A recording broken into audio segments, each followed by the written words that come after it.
Врховен ги забетонира казните за Тенк, 2 години за Никола Груевски, 4 за Гордана Јанкуловска и 4,5 за Ѓоко Поповски.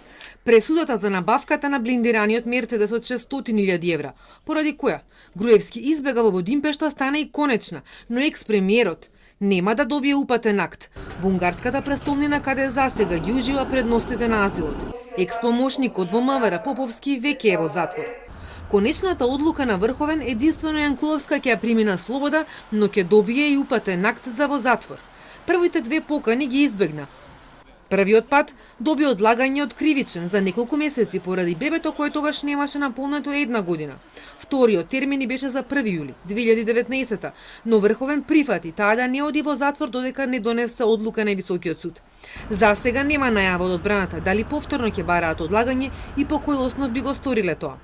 Ова е прв предмет на СЈО што помина на Врховен, а Јанкуловска, прва поранешна министерка од редовите на ВМРО ДПМН, што треба да влезе во затвор откако ги исцрпе сите 3 судски инстанци во земјава.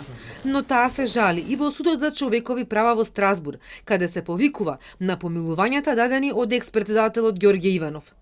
Тенк беше првиот предмет за кој Груевски доби првостепена и второстепена пресуда, по која требаше да влезе во затвор, но скришум излезе од државата. Додека институциите го бараа и чекаа сам да се јави во шутка. За неговото бегство имаше и истрага, досега никој не одговарал.